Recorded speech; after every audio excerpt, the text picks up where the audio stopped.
तर नमस्कार मित्रांनो, स्वागत आहे तुमचं आपल्या यूट्यूब चॅनल इट्स मी देवा 007वर। खूप दिवसानंतर आज सकाळी आपण जात होतो आपलं मन हलकं करण्यासाठी आणि आजूबाजूला पाहतो तर काय सर्व शेतकरी भर पावसाळ्यामध्ये पावसाची वाट पाहत होते आणि तेवढ्यासमोर पाहतो तर काय गॅसनं फुल भरून चाललेली एक गाडी आपल्याला दिसली। तितक्यात आपलं मन केले की साला एक पळत जाऊन गॅस काढून घ्यावं, पण पुन्हा विचार केला की येतो लेने के देने पड जाएंगे। आणि समोर पाहतो तर काय एक शेतकरी पावसाळ्यामध्ये पाणी नसल्यामुळे आपण साला मनावर घेऊन एक विहिरीचं बांधकामच करत होता। आणि थोडं समोर गेल्यानंतर पाहतो तर काय कोणीतरी इथं गावाला कंटाळून भर माळामध्ये घर बांधून राहण्याचा प्रयत्न करत होतं। आणि तिथून थोडंसं समोर आल्यानंतर तुम्ही पाहू शकता की हे आहे शिवपुरीचं माळ आणि इकडं आहे शिवपुरी गाव।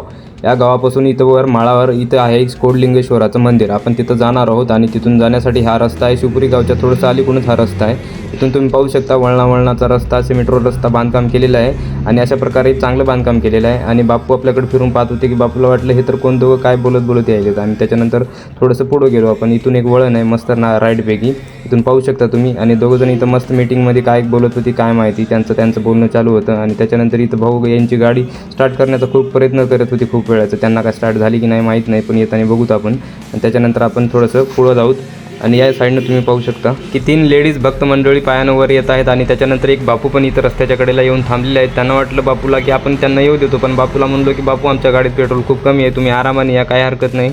आणि त्याच्यानंतर आपण पाहू शकता की अशी खूप भक्त मंडळी पायानं वर जाताना आपल्याला दिसत आहे दर्शनासाठी।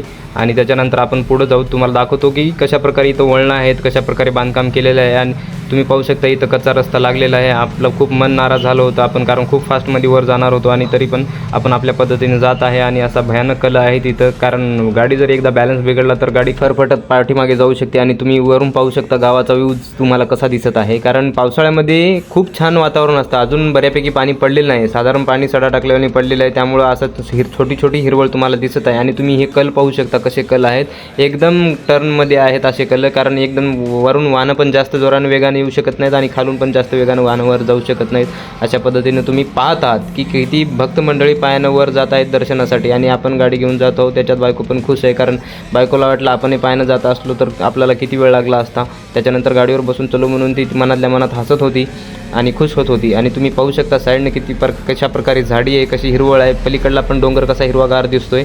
आणि हे साईडनं इथं कलामध्ये बांधकाम केलेलं आहे, खूप छान बांधकाम केलेलं आहे, कारण गाड्या वगैरे तिथून डायरेक्टली खाली जाऊ नये याच्यासाठी कट्टडा वगैरे बांधलेला आहे, किंवा तिथं बैठक पण होऊ शकते। आणि अशा प्रकारे तुम्ही पाहू शकता की आपण कशा प्रकारे वळणं घेऊन वर जात आहोत। आणि हा पहा तुम्ही इथं माती वगैरे ते न डगरू नये म्हणून याच्या साईडनं त्याला बांधकाम केलेलं आहे माळाच्या साईडनं। आणि हे पाहू शकता तुम्ही वर जो शेवटचा टर्न आहे तिथं पण बांधकाम केलेलं आहे। आता हा शेवटचा टर्न आहे, कारण याच्यानंतर वर डायरेक्टली मंदिरच आहे। आणि हे पलीकडला जो रस्ता आहे, आपण जेव्हा पहिले आलो होतो तेव्हा हे पलीकडला रस्ता झालेला नव्हता, हे पण रस्ता झालेला नव्हता वरचं बांधकाम। आणि खूप दिवसानंतर इथं आलो आहोत आणि आपण खूप दिवसानंतर झालेले इथं बदल पाहत आहोत। आणि हे पण जे साईडनं तुम्हाला बांधकाम दिसतंय ते पण बांधकाम आताच झालेलं आहे, कारण आम्ही खूप दिवसानंतर इथं आलेलो आहोत। आणि त्याच्यानंतर आपण शेवटी वर पोहोचलेलो आहोत। आणि इथं पाहू शकता तुम्ही नंदी महाराज कसे शांत बसलेले आहेत। आणि त्याच्यानंतर आपण दर्शन घेतल्यानंतर इथं पाहू शकता तुम्ही की इथं सौर ऊर्जेचे प्लांट वगैरे खाली दिसत आहेत। आणि ज्यांच्याकडे पाणी वगैरे जास्त भरपूर आहे त्यांची शेती भरलेली दिसत आहे, बागायती शेती, कारण बाकीचे शेतकरी तर पूर्ण पावसाळ्याच्या पाण्याची वाट पाहत आहेत। आता मला तुम्ही खाली कमेंट करून सांगू शकता की तुम्ही किती तारखेला हा व्हिडिओ पाहत आहात आणि तुमच्या इकडे पाणी पडलेलं आहे का नाही पडलेलं आहे, किंवा किती तारखेला पडणार आहे असा अंदाज तुम्हाला सांगत आहेत। आणि जर का तुम्हाला व्हिडिओ आवडला असेल तर सबस्क्राईब करून सपोर्ट करायला विसरू नका। थँक्यू, धन्यवाद।